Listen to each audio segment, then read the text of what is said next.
This is When Gen X Ruled the Multiplex, in which I look at some films that those of us who are members of the MTV generation might have watched back when we were young and idealistic.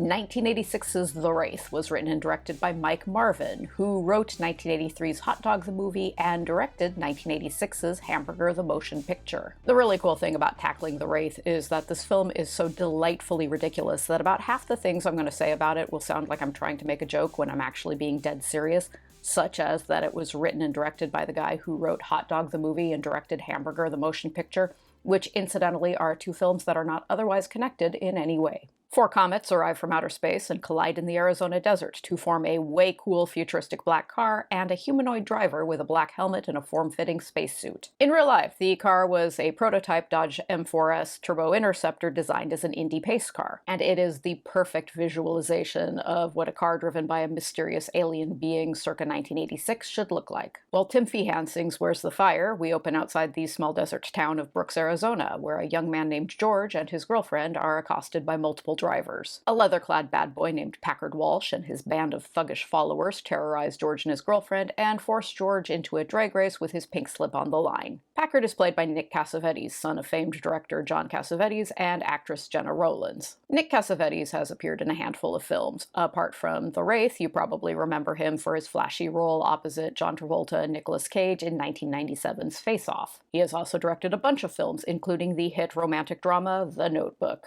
While Secret Loser by Ozzy Osbourne plays, George and Packard race down the road. Packard cheats and wins, then drives off with George's car. Hearts vs. Heads by Stan Bush plays while a stranger named Jake rides into town on his motorcycle. Jake is dressed in a denim jacket and no shirt, which was a totally acceptable look for a hot summer day in 1986, and is played by Charlie Sheen, whom we have already seen in a scene-stealing cameo in Ferris Bueller's Day Off. Carrie, who is wearing a belted shirt and cowboy boots without any pants, which was also a totally acceptable summer look in 1986, is played by Sherilyn Fenn, who would become famous in 1990 for playing the irresistible Audrey Horne on Twin Peaks. Carrie promptly hops on the back of Jake's motorcycle, but reconsiders when Packard, who considers Carrie his personal property even though they're not actually dating, shows up to intimidate her into spending the day with him. While sunbathing at the river, Jake is approached by a teen named Billy Hankins, who is played by Matthew Berry. Billy exposits to Jake, whom he has just met this very minute, that Carrie used to date his older brother Jamie, who was murdered by a gang of unknown assailants. When Packard spots Jake ogling Carrie, he flashes back to the night he and his gang murdered Jamie. Jake and Carrie flirt with each other, and she invites him to stop by the burger joint where she and Billy both work. Smokin' in the Boys' Room by Motley Crue blasts as 2 of Packard's perpetually drug-addled goons arrive at the river. Skank, played by David Sherrill, and Gutter Boy, played by Jamie Bosian. Packard orders them to keep an eye on Jake to make sure he keeps his distance from Carrie. Robert Palmer's Addicted to Love plays at the Burger Joint, which is a 1950s-style car hop restaurant in which the food is served by cute waitresses on roller skates. Billy is the chef, and along with Carrie, the waitresses include future television personality Brooke Burke.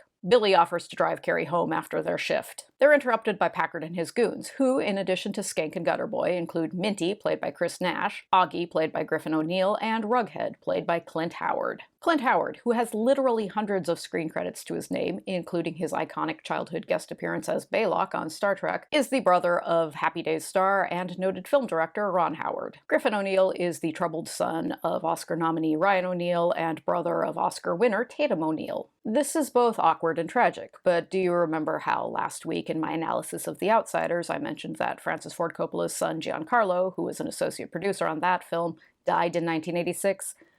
Yeah, Griffin O'Neill killed him in a terrible boating accident a few months before The Wraith was released in theaters. Packard wants to race Billy for his pink slip, but before that gets underway, the futuristic black car drives by, and Packard decides he'd rather win that car. So Packard and his goons trail the black car out to a deserted stretch of road. Without ever making direct contact with the driver, who remains unseen behind tinted windows, Packard arranges to have him drag race against Augie. The race goes poorly for Augie, who crashes right into the black car. The black car is undamaged, but Augie's car explodes into a fireball and tumbles down a hill. Augie is killed instantly, but his corpse emerges in surprisingly good condition, though his eyeballs are mysteriously missing. We will never learn why his eyeballs are missing, but you can just throw that on the growing pile of things the Wraith feels no responsibility to explain to viewers. Sheriff Loomis arrives on scene to interrogate Packard about the accident. Sheriff Loomis is played by Independence Day's scene stealer and noted eccentric Randy Quaid. Randy Quaid is the brother of actor Dennis Quaid, and in case you're keeping track at home,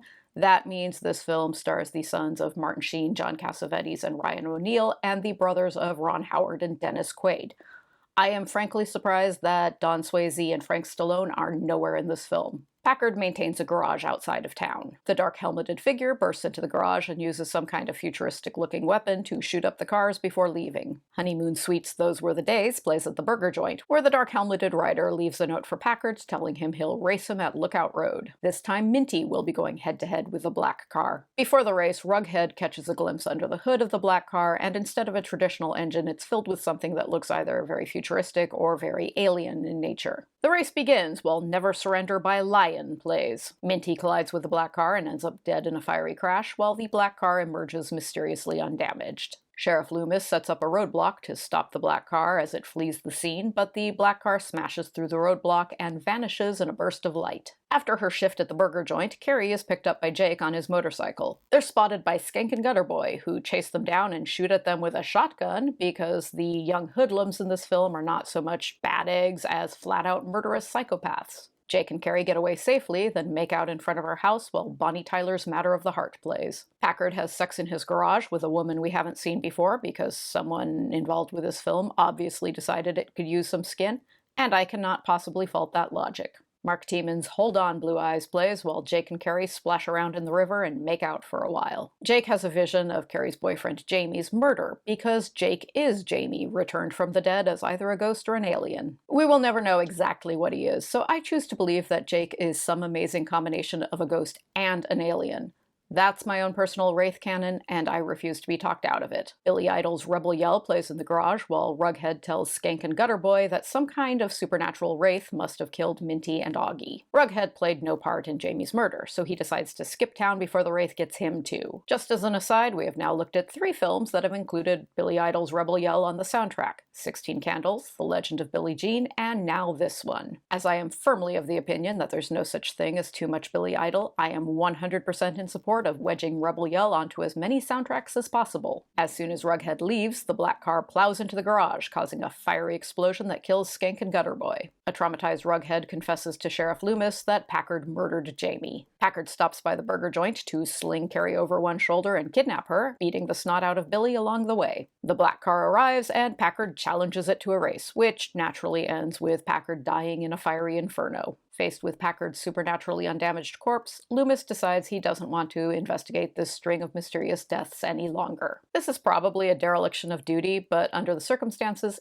it actually seems like a pretty sound decision. The mystery driver reveals himself to Carrie as Jake, and he confesses to her that he's actually her murdered boyfriend Jamie. Jake returns to the restaurant to give the black car to Billy. Jake stops just short of telling Billy he's his murdered brother, but Billy kind of figures it out anyway. Jake picks up Carrie on his motorcycle, and they drive off together into the night. From a certain standpoint, sure, you can make the argument that The Wraith is a bad film. But if you view it on its own terms, it's really pretty successful. In a traditional Hollywood action film, it would be a huge flaw that the characters are so thinly developed, and that the story isn't really explained, or is explained in a way that doesn't make much sense. But The Wraith is a B-movie. The primary duty of a B-movie is to entertain viewers, and it sure is entertaining. Exploitation films are B-movies designed to profit off of a specific sensationalistic niche interest, like biker gangs, or cannibals, or serial killers, or sexy nuns, or whatever. A popular subcategory of exploitation films is carsploitation, which, as the name suggests, are films that fetishize car culture. These films feature a lot of drag racing, and car crashes, and lingering shots of souped-up muscle cars. That's essentially what The Wraith is, only with a sci-fi and/or supernatural twist. The Wraith was filmed right before Charlie Sheen's big breakout role in Oliver Stone's Platoon, which hit theaters in 1986, about a month after The Wraith. Whatever else can be said about Charlie Sheen, and there is a great deal to say, he's a very good actor, capable of giving intense, arresting performances. As Jake in The Wraith, though, he's oddly subdued. He's fine, but he doesn't grab the camera's focus the way he does in, say, Ferris Bueller's Day Off, which also came out in 1986. As Carrie, Sherilyn Fenn is stuck with an underdeveloped character, but she's one of those performers who always manages to seem like a genuine movie star, even though her post-Twin Peaks career hasn't always lived up to her potential. But the real stars of the Wraith, unless you're counting the cars, are Packard and his gang. Nick Cassavetes is clearly having a blast in this film. He's a very charismatic performer, and he's also extremely tall and physically imposing, and he turns Packard into a really fun and despicable bad guy. His ratty band of mean, vicious, incompetent losers are all also pretty entertaining. They get more screen time than our hero, Jake, and that seems about right. Unlike many of the films I've discussed here, The Wraith has never been remade, and there are no sequels. Although in 2017, 4 former Wraith co-stars, Clint Howard, David Sherrill, Jamie Bozian, and Chris Nash, reunited for a low-budget film about Bigfoot called Camp Out. Actress and writer Felicia Day, one of the stars of Dr. Horrible's sing-along blog and of the Netflix revival of Mystery Science Theater 3000, has repeatedly named The Wraith as her favorite bad movie, and that's a solid choice. The Wraith isn't a masterpiece, and it didn't make a huge impact on pop culture, but those who've seen it know there's something very cool and entertaining about it. Next time, I'm looking at James Woods and Debbie Harry in David Cronenberg's cult classic Videodrome. Thank you for joining me today, and I will see you then.